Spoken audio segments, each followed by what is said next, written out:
Good morning, students. I hope all you are fine at your home. Last time ਅਸੀਂ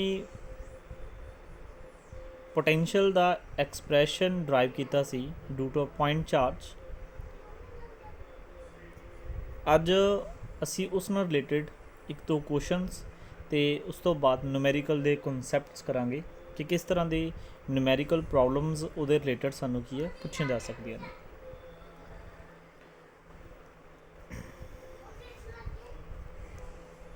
ਤਾਂ ਆਪਾਂ electric potential ਦਾ ਜੋ formula ਬਣਾਇਆ ਸੀਗਾ,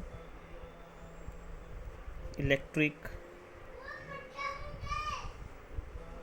ਪੋਟੈਂਸ਼ੀਅਲ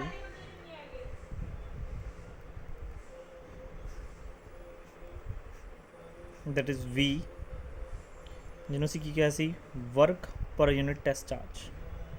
ਕਿ ਚਾਰਜ ਨੂੰ ਇਨਫਿਨਿਟੀ ਤੋਂ ਕਿਸੇ ਪੁਆਇੰਟ ਤੱਕ ਇਨਸਾਈਡ ਦਾ ਇਲੈਕਟ੍ਰਿਕ ਫੀਲਡ ਮੂਵ ਕਰਾਉਣ ਦੇ ਲਈ ਕਿੰਨਾ ਵਰਕ ਕਰਨਾ ਪੈਣਾ, that is known as potential. ਅਤੇ ਇਹਦਾ ਫਾਰਮੂਲਾ ਬਣਾਇਆ ਸੀ ਅਸੀਂ ਇੱਕ ਹੋਰ due to point charge, that is 1/4 pi epsilon naught Q upon R। ਇਹ ਅਸੀਂ ਕੱਲ ਡਰਾਈਵ ਕਰ ਚੁੱਕੇ ਸੀ।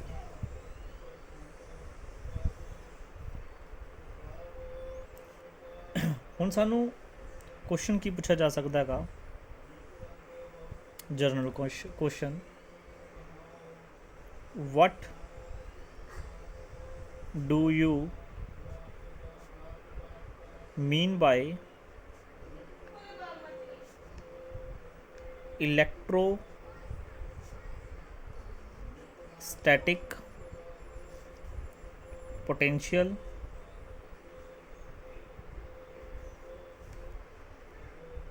is it scalar or vector quantity? Also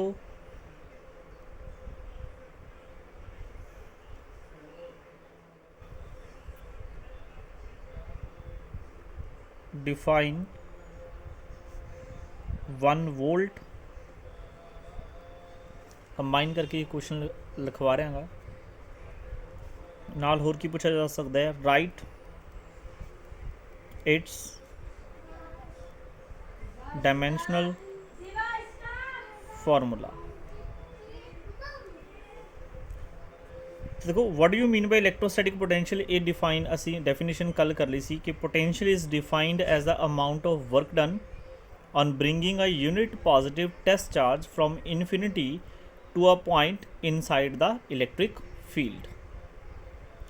is it scalar or a vector, मतलब आ सारी तुसी डेफिनेशन इत्थे लिखोगे। तो बच्चे जो पोटेंशियल है एक स्केलर क्वांटिटी है, it is a scalar quantity। क्योंकि पोटेंशियल एक्चुअल की है वर्क डन, वर्क की है, work is a form of energy and it is a scalar quantity. Charge is also a scalar quantity, therefore electric potential या इलैक्ट्रोस्टैटिक potential भी की एक scalar quantity है। अच्छा, स्केलर क्वांटिटी है तो जो भी असी ਇਹਦਾ ਕੋਈ ਵੀ ਨੂਮੈਰੀਕਲ ਪਾਰਟ ਸੋਲਵ ਕਰਾਂਗੇ ਤਾਂ ਪੋਟੈਂਸ਼ੀਅਲ ਦੇਖੋ ਦੋ ਚਾਰजेस ਕਰਕੇ ਐਗਜ਼ਿਸਟ ਕਰਿਆ ਕਰੇਗਾ। ਇੱਕ ਤਾਂ potential due to a positive charge, ਇੱਕ potential due to a negative charge. मतलब एक ਤਾਂ due to plus Q charge, ਇੱਕ ਦੂਸਰਾ ਮਾਈਨਸ ਕਿਊ ਚਾਰਜ। ਤਾਂ ਇਹਦੇ ਜਿੰਨੇ ਵੀ ਨੂਮੈਰੀਕਲਸ ਹੋਣਗੇ ਉਹਨਾਂ ਦੇ ਵਿੱਚ ਅਸੀਂ साइन जरूर कंसीडर करना है कि प्लस चार्ज है या नैगेटिव चार्ज है। ठीक है जी, इस गल का खास करके ध्यान रखा जाए। अगे जो गल करा मैं ये डायमेंशनल फार्मूले की, तो देखो फार्मूला की है, पोटेंशियल दैट इज़ वर्क पर यूनिट टेस्ट चार्ज, बिल्कुल बेसिक। अच्छा, वर्क का अपन की है डायमेंशनल फार्मूला याद ही होना, फोर्स इंटू डिसप्लेसमेंट करके तुम कैलकुलेट कर सकते हो, that is M L square T -2। अच्छा, चार्ज का होंगे AT, तो तुहाडे कोले बन जाएगा M A inverse L square T T the power ऊपर जाके -3। This is the dimensional formula of potential. नाल ही सानू क्या है, आल्सो डिफाइन 1 वोल्ट। देखो 1 volt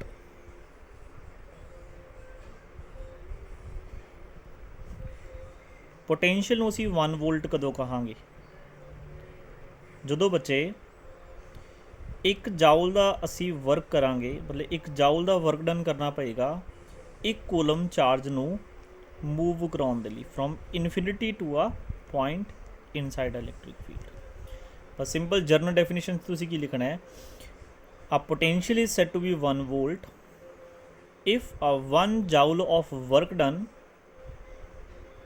on bringing a 1 coulomb charge from infinity to a point inside the electric field। तो इस तरीके ਦੇ ਨਾਲ ਤੁਸੀਂ ਇਸ ਨੂੰ डिफाइन कर सकते हो। ओके, तो पोटेंशियल ਦਾ फार्मूला हो गया जी बेसिक, ठीक है जी।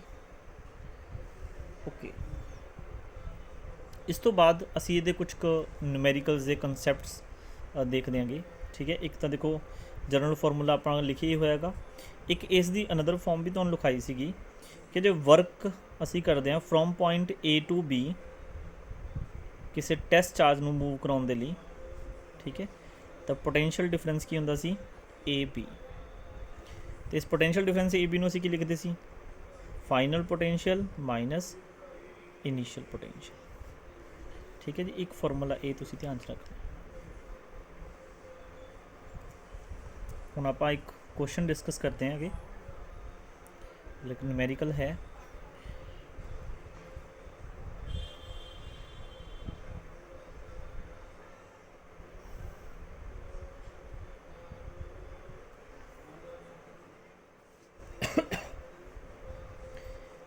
इस तरह का एक सर्कल बनया होया, ठीक है जी।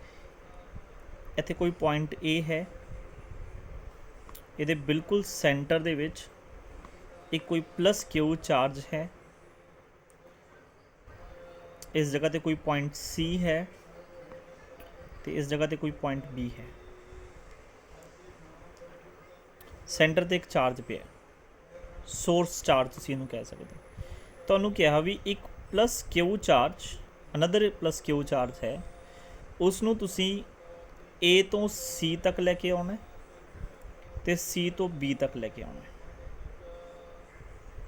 ਤਾਂ ਵਰਕ ਦੱਸਣਾ ਹੈ, work from A to C ਕਿੰਨਾ ਹੋਏਗਾ ਤੇ work from C to B ਕਿੰਨਾ ਹੋਏਗਾ। ਜਾਂ ਕਈ ਵਾਰ ਪੁੱਛ ਲੈਂਦੇ ਕਿ ਦੋਨੋਂ ਵਰਕ ਇਕੁਅਲ ਹੋਣਗੇ ਜਾਂ ਇਕੁਅਲ ਨਹੀਂ ਹੋਣਗੇ। ਤਾਂ ਜਦੋਂ ਵੀ ਦੇਖੋ ਅਸੀਂ ਵਰਕ ਡਨ ਕੈਲਕੂਲੇਟ ਕਰਨਾ ਹੈ ਕਿਸੇ ਵੀ 1 ਪੁਆਇੰਟ ਟੂ ਅਨਦਰ ਪੁਆਇੰਟ, ਤਾਂ ਸਾਨੂੰ ਉਹਨਾਂ 2 ਪੁਆਇੰਟਸ ਦਾ ਕੀ ਪਤਾ ਹੋਣਾ ਚਾਹੀਦਾ ਹੈ, ਪੋਟੈਂਸ਼ੀਅਲ ਡਿਫਰੈਂਸ। ਦੇਖੋ ਇਸ ਚਾਰਜ ਕਰਕੇ, ਇਸ ਸੋਰਸ ਚਾਰਜ ਕਰਕੇ ਇਸ ਪੁਆਇੰਟ A ਤੇ ਜੋ ਵੀ ਚਾਰਜ ਹੋਏਗਾ ਉਹਦੇ ਕੀ ਹੋਊਗਾ, ਇਹਦਾ ਪੋਟੈਂਸ਼ੀਅਲ ਹੋਏਗਾ ਕੁਛ ਨਾ ਕੁਛ, ਕਿਉਂਕਿ ਇਸ ਚਾਰਜ ਦੇ A ਵਾਲਾ ਪੁਆਇੰਟ ਇਹਦੇ ਫੀਲਡ 'ਚ ਪਿਆ ਤਾਂ ਇਹਦਾ ਕੁਛ ਪੋਟੈਂਸ਼ੀਅਲ ਹੋਏਗਾ। ਸਪੋਜ਼ ਮੈਂ ਇਹਦਾ ਪੋਟੈਂਸ਼ੀਅਲ ਲਿਖ ਰਿਹਾ VA। ਸਿਮਿਲਰਲੀ ਇਸ ਚਾਰਜ ਕਰਕੇ C ਪੁਆਇੰਟ ਤੇ ਵੀ ਕੁਛ ਪੋਟੈਂਸ਼ੀਅਲ ਹੋਏਗਾ, ਇਸ ਨੂੰ ਮੈਂ ਲਿਖ ਰਿਹਾ VC, ਕਿਉਂਕਿ ਸਾਨੂੰ ਵੈਲਿਊ ਤਾਂ ਗਿਵਨ ਨਹੀਂ ਸੀ, ਜਰਨਲ ਚੱਲ ਰਿਹਾ।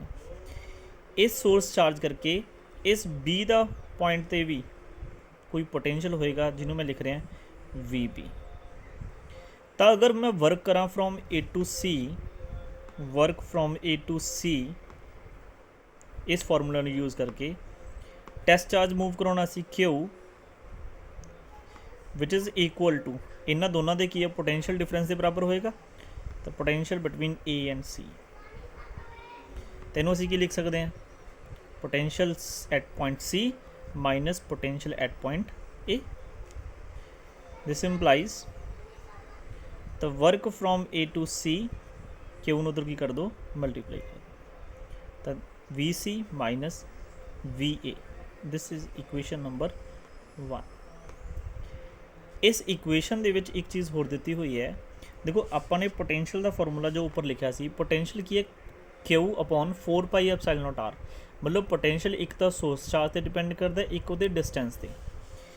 ਜਿਹੜਾ A ਪੁਆਇੰਟ ਤੋਂ ਸੋਰਸ ਚਾਰਜ ਦਾ ਡਿਸਟੈਂਸ ਹੈ ਤੇ B ਪੁਆਇੰਟ ਤੋਂ ਸੋਰਸ ਚਾਰਜ ਦਾ ਡਿਸਟੈਂਸ ਹੈ, ਡਿਸਟੈਂਸ ਸੇਮ ਹੈ ਤੇ ਆਪਾਂ ਨੂੰ ਨੂਮੈਰੀਕਲ ਦੀ ਸਟੇਟਮੈਂਟ 'ਚ ਹੀ ਗਿਵਨ ਹੈ ਕਿ potential at point A which is equal to potential at point B। ਇਹ ਗਿਵਨ ਹੈ ਆਲਰੇਡੀ, ਕਿਉਂਕਿ ਚਾਰਜ ਵੀ ਸੇਮ ਹੈ, ਡਿਸਟੈਂਸ ਵੀ ਸੇਮ ਹੈ, ਤਾਂ ਅਸੀਂ ਫਿਰ ਵੀ ਇਹ ਦੇਖ ਸਕਦੇ ਹਾਂ ਕਿ ਆਹ ਵੈਲਿਊ ਆ ਗਈ ਜੀ ਆਪਣੇ ਕੋਲੇ ਕਿੰਨਾ ਆਪਾਂ ਨੂੰ ਵਰਕ ਕਰਨਾ ਪਊਗਾ ਚਾਰਜ ਨੂੰ A ਤੋਂ C ਤੱਕ ਮੂਵ ਕਰਾਉਣ ਦੇ ਲਈ। ਸਿਮਿਲਰਲੀ ਅਗਰ ਅਸੀਂ ਵਰਕ ਕਰੀਏ from C to B, work from C to B ਕਿਹਨੂੰ ਮੂਵ ਕਰਾਉਣਾ ਹੈ? Q ਚਾਰਜ ਨੂੰ। ਤਾਂ ਕਾਹਦੇ ਬਰਾਬਰ ਹੋਊਗਾ? ਪੋਟੈਂਸ਼ੀਅਲ ਡਿਫਰੈਂਸ ਬਿਟਵੀਨ BC, मतलब C तो B कर रहे हो तो इत्थे की लिखोगे BC, सॉरी CB। तो डिफरेंस नूं किवें लिखोगे? B minus C, final minus initial. ठीक है जी, तेनों इधर मल्टीप्लाई कर दो। Work from C to B is equal to Q, ये होगा जी VB माइनस VC, माइनस इतों की है कॉमन कट लो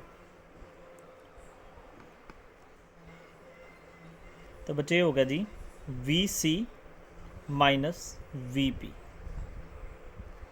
अच्छा VB इज़ इक्वल टू हैगा VA, तो work from C to B minus Q VC minus VA, ये पोटेंशियल वर्क आ गया जी फ्रॉम C to B। जे असीं दोनों इक्वेशनस नूं कंपेयर करिए, equation 1 and equation 2, from 1 and 2, तो असीं देख सकते हैं work from A to C is equal to work from C to B। Just in negative work है, बट न्यूमेरिकली की है ये वैल्यू सेम है।